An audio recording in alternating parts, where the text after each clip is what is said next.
All right, here he is, the Moroccan Devil, Youssef Zalal, back on the program. And you can see him next on August the 10th at UFC Vegas 95 when he takes on Jarno Errens. Youssef, how are you? I am good, my man. How you doing? Good, good. Nice to talk to you again. It's been 5 months since your last fight. I was hoping maybe we'd see you a little bit sooner. Is that kind of time off something that you needed, or were you hoping maybe to jump back in a little bit sooner than August? Well, actually, the fight was supposed to be July. I wanted to fight July 13, which is Denver, but apparently the card was full. I don't know what was going on, and the July 20th, my opponent was not ready by then, so they pushed it August 10th. So that was that. Like I was ready to fight earlier, obviously, but obviously the more weight, the better it gets. Obviously, the more better I get, but obviously, you know me, I'm an impatient sometimes, but I learned that the hard way. So just kind of relax, take my time, and then go perform. It must have been disappointing though not to be able to fight at UFC Denver. That would have been obviously a home game for you. A lot of support in the building.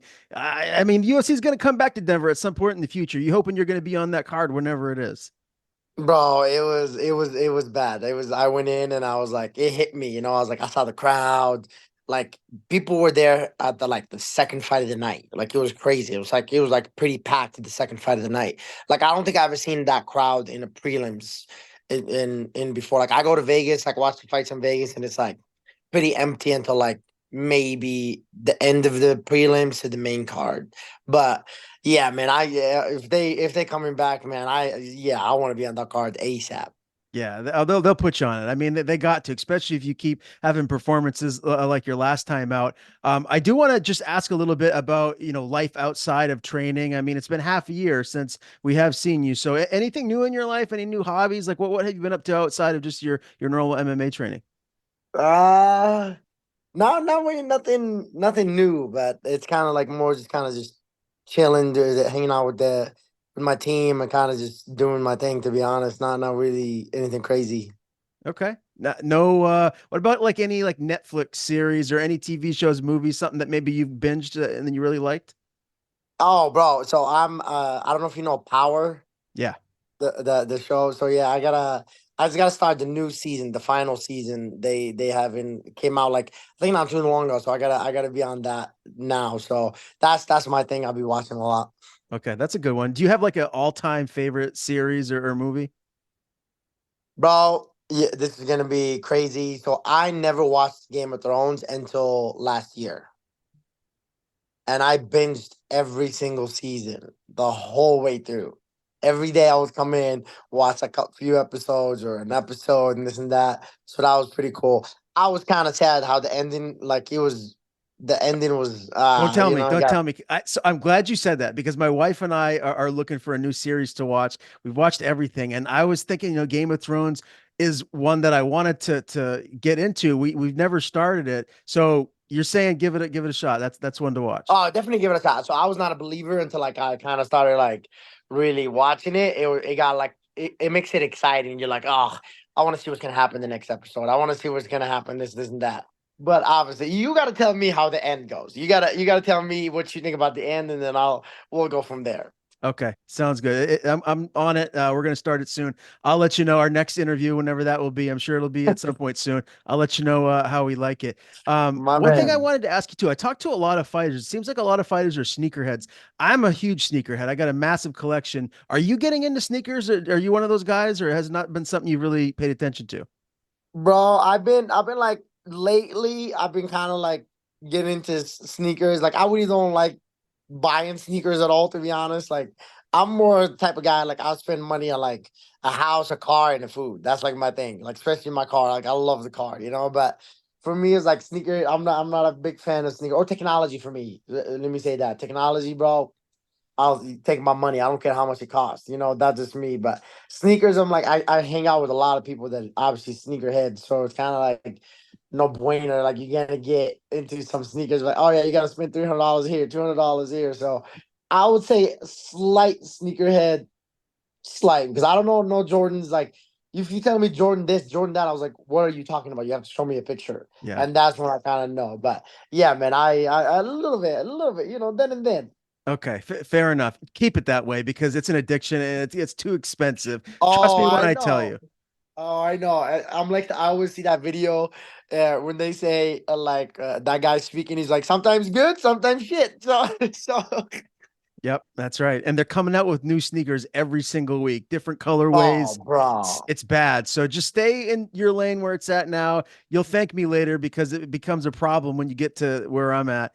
Let me ask you a little bit about the Fighters Chronicle. I was looking at your Instagram here before we started the video. This is behind the scenes at your camp, right? Tell me a little bit more about it. And is this something that you're going to keep doing, in the future?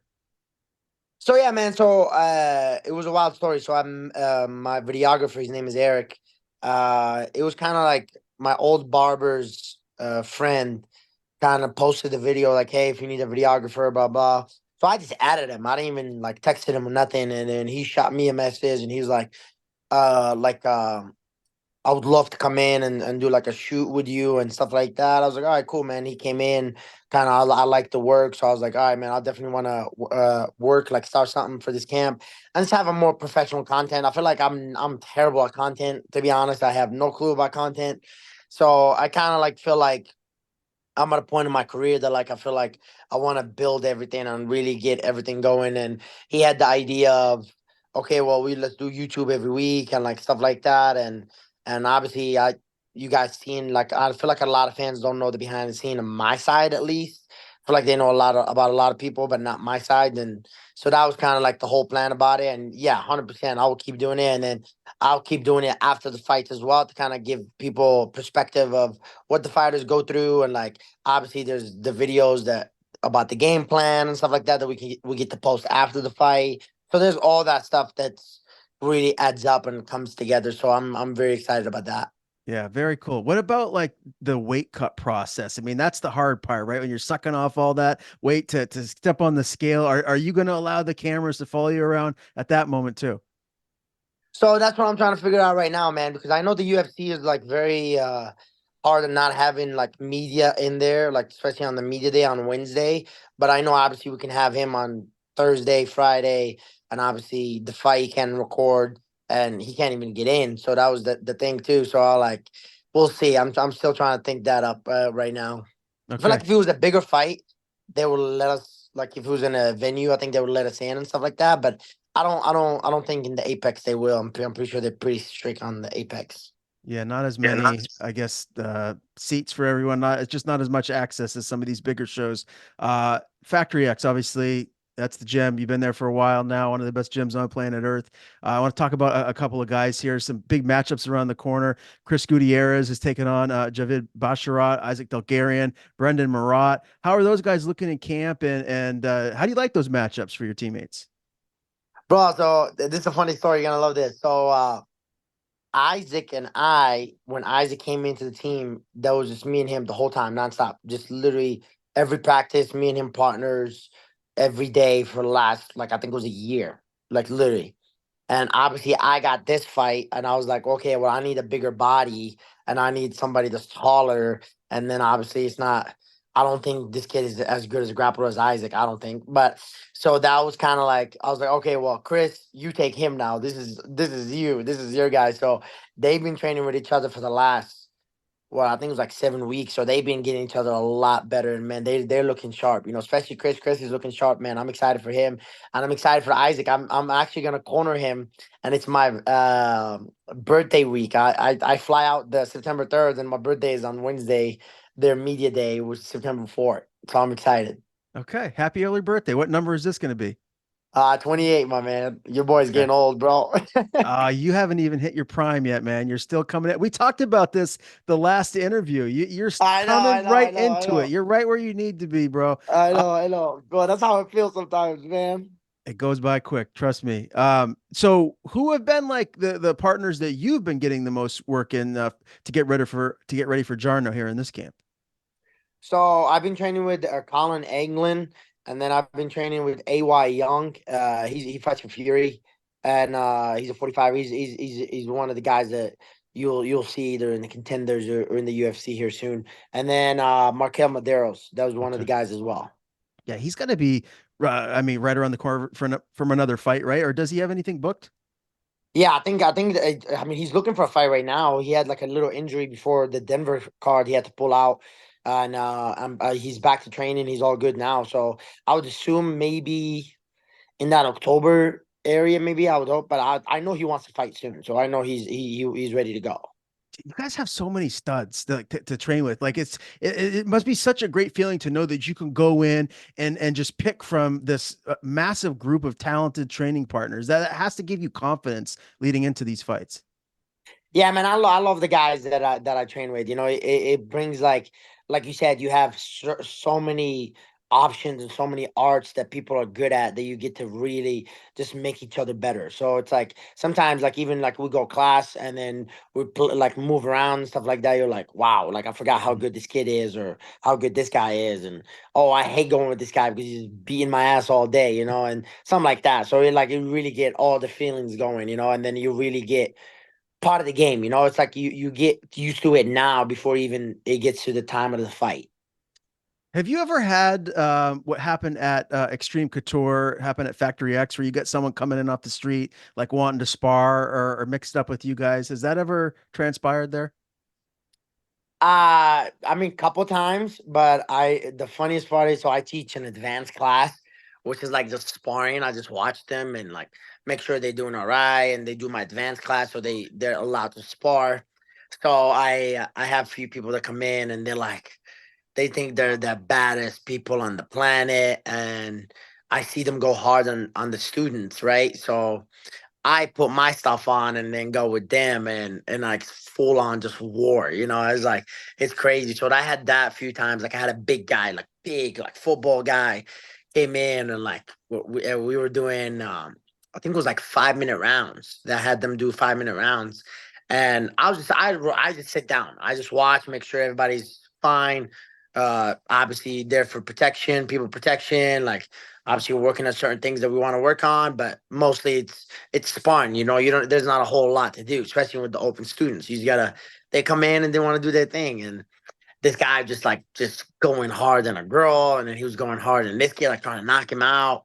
So I just like put my stuff on and it was, oh my God, like you thought it was a war, man. And yeah, so those are like the few kids that like I had, but there's the other guys like, oh, I'm 20-0 in this in the streets or this and that. And we're like, all right, man, like you're good, bro. You're so good. Yeah, it's wild. I guess you're seeing some of that stuff more and more now, and obviously it goes viral, especially when you get some of those bigger name fighters like a Sean Strickland, right? So people are gonna want to see what happens and watch all the videos. But I it's feel like crazy. Sean Strickland brings that energy, so I feel like he's a magnet to all that. So I feel like no bueno that's gonna happen to him. I feel like you see that guy, that's his energy. So I was like, I'm not surprised. That's Yeah. that's all I gotta say. Yeah, well, very well said. I do want to ask you a little bit about Cody Brundage. I'm a big fan of Cody Brundage. I love talking to him. I think he's a great fighter. I think he's an even better human being. I just love his story. I hated seeing what happened in the last fight, and then all the backlash that happened on social media and everything. First off, how's he doing? And secondly, what was your take on what happened at the end of that fight? I tell this to people all the time, man. Like we can be critics a lot, we can especially out of the outside, seeing in, but he's the one who's fighting in there, I don't like you got an explosive guy like I forgot his name, but he's like you got an explosive guy like that that's throwing elbows just from hell. You know what I mean? So I can't even imagine what's that feels like, especially in the back of the head. And it's clearly his back of the head. So I was like, I mean, he's doing fine, man. He's doing great. He's back in the gym, helping everybody else and really helping the team. And that's what the most important. And his health is important. His family is healthy, and he's healthy. So that's all matters, man. And to be honest, the critics, man, this is the sport we in. You're gonna see I don't even know what the hell's going on in social media. To be honest, I really don't care what people say about me or about my team or about anybody. So I really don't care. It's like you get me involved, you get me involved. You don't. You know what I mean? So, but that's part of the game, though. It's never gonna change, man. It's always gonna be the same way. No matter how good you do, no matter how bad you do, there's always something wrong about you. If you go highlight reel somebody, they were like, "Well, you did this wrong. You did this wrong." So it is what it is, man. I'm happy that he's healthy, and that's what's the most important thing, especially with this sport that we do, man. You, Yeah. you never know. Things can change real quick. Yeah, again, very well said. Well, when you talk to Cody next, please tell him I said hello. Look forward to Will interviewing do, him my before his man. next fight. How is Coach Montoya doing? I know, there was, his health scare, but it seems like everything with him is on the up and up. Can you give me an update on how he's doing? Yeah, man, it was rough. I think it was rough for the team as well. Like, you lose your head coach for a few months, and like kind of really had to do a lot of sacrifices for the team and all that stuff. So he's doing a lot better, my man. He's finally like I think he's getting back to his groove a little bit. So I think we're in a good going right now. So I think he's finally seeing it and like really being good. Okay, very good. Let's talk a little bit about this upcoming fight, shall we? UFC Vegas 95 in the Apex, August the 10th. Are you disappointed to be fighting in the Apex? Obviously, we talked, about Denver, but like, do you like the some aspects of the Apex, like that more intimate venue, being able to hear your coaches? Like, is there some positives that you're like, okay, this isn't so bad? I used to like really care about those stuff, right? Like if you ask me, would I prefer fighting in the crowd? Yes, 100%. Because there's nothing that matches the arena. Like just the walkout is different. But at this point of my like career and everything, it's like and where we at with the sport, it doesn't matter. It's just an exciting to really make it. And I feel like the Vegas, like the Apex cards, really show out more focus on the fighter, especially if you're in the main card and stuff like that. Like you really get to really all the focus on you. So I like that better, and it is what it is. Like I'm happy with the opportunity, and I'm ready to go fight in there again and do my thing again. You and your opponent, Jarno, have the exact same record, 14-5-1. He's 1-2 in the UFC. So you've got, some more experience overall in the big show. He did have that UD win over Steven win, but his losses, William Gomes, Sungwoo Choi. What do you know about this guy's style? How do you feel you match up? Man, he's a Netherlands, he's a Dutch kickboxer, trying to take your head off and really be there. So I think I'm a great matchup for this guy. It's like for me to bring my IQ to the game and to bring my striking and my jiu-jitsu as well. So I feel like he's hasn't experienced that yet. I don't think like a smart fighter yet. So I'm very excited about that. And I'm excited to see somebody trying to take my head off too. So that it makes me do new things and really get me excited. So I'm pumped about that. Do you watch a lot of tape on your opponents leading up to fights, or do you leave that to your coaches to kind of watch tape and formulate the game plan? So I used to like not watch it that much. Like now it's like I'm mostly like want to focus on myself, right? But obviously, you get the higher and higher in the game, you want to really watch what the guy got and kind of see what he got. So I usually watch like 3 or 4 fights, the last 4 fights, and just kind of see where everything go, and then the rest I just leave to the coaches. I just want to have like a mindset going into a fight. So I was like, okay, I know exactly what like see the rhythm, see this, see that. Like he has this. Okay, cool. So I get comfortable with that, and I'm just like, okay, boom, got it. Like let's go. Now let's focus on us and like how can we make this better and how can we get this better. When you are watching tape, do you learn more from your opponent's wins or losses, or does it just matter on the opponent and just that particular fight that you're watching? In this sport, I learned styles make matchups. So no matter what, styles make matchups. So I feel like he can be the best guy and this and that. He still shows like, oh, he did way different with this guy than way different with the other guy. So that's like what kind of brings the excitement for me to see what style I can bring into that fight and really see what he got. Do you think your stand up is better than his? You said him being his style as a kickboxer. I'm assuming that he would probably want to just keep it on the feet with you. If it does stay there, if you want to keep it there, how do you like your stand up skill set versus his? I love my skill set against his. I feel like I'm a very technical striker when it comes to hit and not getting hit. And so I feel like that's kind of bring a different game to him that he's never seen before. I feel like he only does good when guys sit in front of him and want to bang. So for me, it's kind of like, and by the way, not a lot of people know that I can throw down. Yeah, so I feel like you might see a little surprise this fight, but we'll see. We'll see how the game plan goes, and we'll see how his style goes, and then we'll go from there. I think the hardcores definitely know you can throw down, Youssef. You're being maybe a little humble right there. Um, Nah, bro, I really do. I feel like they really don't. They were like, yeah, he's not the guy that looks for power. This and that. And I was like, all right, cool, okay. I was like, if the fight is easy, why do I need to make it harder? You know what I Mhm. mean? I was like, that just like okay, but I love proving people wrong though too. So I'm pretty. We'll see. We'll see how fast this kid is, and we'll see how aggressive he is, and all this stuff, and then we'll see. I think you see some younger fighters, I'm not pointing at anyone in particular. I'm just saying in general that maybe get caught up in like the ego side of things and wanting to beat someone where they're best at, right? Like how are you with that mentally now at this stage of your career, where when you're in there, is it more about just making sure you fight the smart fight, or do you sometimes find yourself sucked into, okay, I'm going to beat this guy regardless of where the fight goes. I want to beat him where he's best at. I used to be like that a little bit, and I feel like the better I got, the more comfortable I got around that area. But I feel like there's certain things like, okay, I know I can beat you on the feet or the ground or whatever, but like I'm testing the waters a little bit and be like, okay, I do not like how he's doing this, and I don't like this for my style, blah blah. So I am gonna go to what actual the game plan and more of a high level fighter and just keep that way.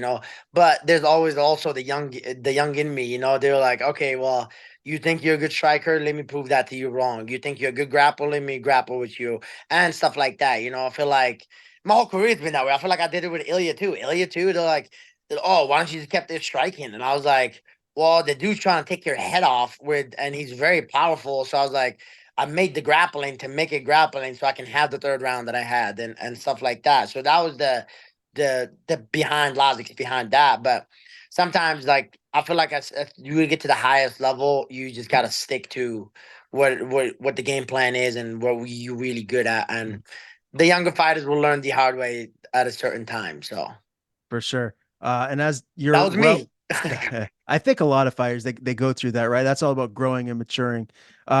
As you're well aware, Yusuf, there are a zillion people out there that are betting on combat sports now. It's become like one of the most, I guess, things that people just want to do the most, right? They just want to go to the sports book. They want to get on their phone and make bets. So people are looking at the lines. They're betting on every card. So for all those people that are out there, this is like a normal question for me now when I'm doing these interviews. I got to ask everyone, give me like a prediction, right? Like, how do you see this fight going? Like, give me a round. Is it TKO submission? How do you get your hand raised here? Like I said last time for Billy's fight, it will be a finish. I just don't know when, but it will be a finish. I think this kid is not not ready for what's coming for him. Let me say it that way. I don't think he's knowing what he's up against. So that's what I'm very pumped about. But you can bet on a finish though. Can't wait to see you back in there, my man. I do want to ask you a little bit more just about the featherweight division and UFC 304 this weekend, real quick. Featherweight division, Aljamain Sterling's taking on Movsar Evloev. That's around the corner. Also, Chepi Mariscal's taking on Damon Jackson. How do you see those two fights playing out? The Aljamain versus the Muskarov, I don't even know if I said his name right, but those guys, I think it's either going to see a striking match the whole time, and I think you're going to see one either wrestling and the other one is jiu-jitsu. So I feel like when the Russian fought Diego Lopez, you can see the jiu-jitsu kind of felt a little bit, right? I mean, Diego Lopez jiu-jitsu is pretty good too, so that's why that. And I think Aljamain is really good grappler, obviously. So I think you're gonna see a little battle on that part, or it's gonna be a full-on striking match whenever you put two grapplers together. So I'm pretty interested to see how the matchups and the styles go on that part. The Chepe versus Damien. That's gonna be interesting, man. Chepe is a wild fighter, man. I fought him too, so he is not. It does not care. He does not care about blocking a shot. He doesn't care about none of that. He's ready to be in your head and ready to go. So I'm excited to see. I think Damon might have range on him, but I don't know if that's gonna do him that much well. But we'll see. I think you might see who decides to want to take the fight down to the ground or who decides to be the smarter fighter. And I think whoever decides to be the smarter is gonna win. I can't wait for both of those fights. Those are a couple of marquee matchups in the division. This weekend, obviously, is UFC 304. Who do you see winning the two title fights? And does Paddy Pimblett beat Bobby Green? Bro, that fight is so hard. The lightweight, the Bobby and Patty, man. I love Bobby's style, bro. Like I feel like, dodge, make a miss, and like really show out. I feel like I just don't know. I feel like he still has the speed. I thought Grant Dawson was gonna beat him for sure. And then he goes out there and did what he did. You know what I mean? So I feel like he's a vet in this game, bro. He's been in this game for a long, long time, and for him, he goes when he does his thing, he does his thing, man. So that's for me. I'm like, man, is the young gonna beat the old, or is the grappling gonna beat the striking? I don't think his grappling is good as Patty, though. That's for sure. So, but I don't think Patty's striking is good as Bobby Green. So it's the battle who gets his plan first, and I think whoever gets that wins. Yep, makes sense. Let's start with the 170 belt on the title fights. Leon Bilal. Leon's a pretty heavy favorite. Rematch. The first fight obviously ended rather unfortunate with the eye poke. Does Bilal get it done and get the belt, bring it back to Rufus Sport, or is Leon gonna walk away with the gold? Listen, man, I love Leon. I think he's one of the best fighters in the world. I really do believe that. He's one of the guys that sticks to the plan the whole time. Never gets emotional, like especially with the Kobe fight and all that. But I gotta support my brother Bilal on this fight. I think Bilal's style is dangerous, obviously, and I think he can get it done. So I gotta support that one. I don't care what it is. I don't this not. I'm just gonna support. I'm going plenty of support. That's all that matters, man. The Tom Aspinall fight and Curtis Blades.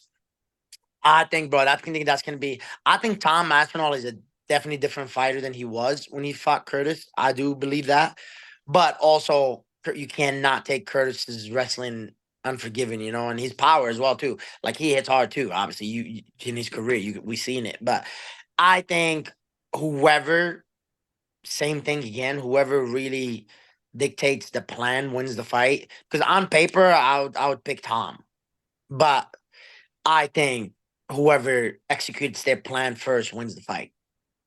Can't wait to watch this upcoming card. Obviously, UFC 304 from the UK this weekend. And you can see Youssef Zalal back in action August the 10th at UFC Vegas 95. Youssef, always a great time talking to you, my man. Before we do sign off here today, I want to give you the floor. If there's anyone you want to thank, anything you want to plug, any sponsors, anything like that, the floor is yours.